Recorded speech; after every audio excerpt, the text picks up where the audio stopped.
सध्या Ghibli फोटोंचा trend जोरदार सुरू आहे। जपानी ॲनिमेशन पद्धतीने एडिट केलेले फोटो नेटकऱ्यांच्या आकर्षणाचा विषय ठरत आहे। पण हे घिबली प्रकरण आलं कुठून? घिबली म्हणजे नक्की काय? त्याचा हा ट्रेंड अचानक कुठून आला आणि घिबली या शब्दाचा अर्थ काय? चला जाणून घेऊया। नमस्कार, मी मानसी खांबे प्रहार न्यूज लाईन मध्ये आपलं स्वागत करते। वास्तविक घिबली हा जपानची राजधानी टोकियो शहरात असलेल्या कोगानेई इथला ॲनिमेशन स्टुडिओ आहे।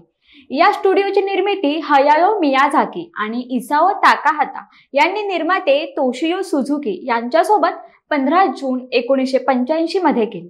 या स्टुडिओने विविध ॲनिमेशन पटांची निर्मिती केली आहे। हे ॲनिमेशन बनवण्यासाठी पारंपरिक पद्धत म्हणजे हाती रंगवलेली चित्र वापरली जातात।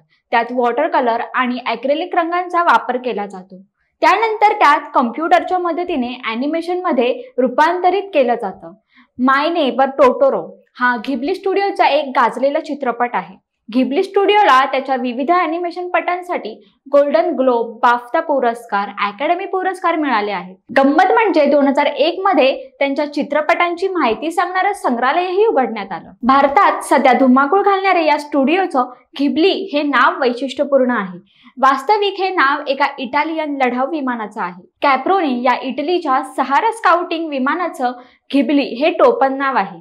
याचा अर्थ उष्ण वाळवंटातला वारा असा होतो। या स्टुडिओचा निर्माता हयाओ मियाझाकी याच्या विमानांच्या प्रचंड आकर्षणातून त्याने हे नाव आपल्या स्टुडिओला द्यायचं ठरवलं। तर घिबली फोटोंचा हा ट्रेंड पुढे किती दिवस टिकेल हे सांगता येत नाही, पण स्टुडिओ घिबलीने जगाला दिलेल्या ॲनिमेशन स्टाईलची जादू नक्कीच कायम राहणार आहे।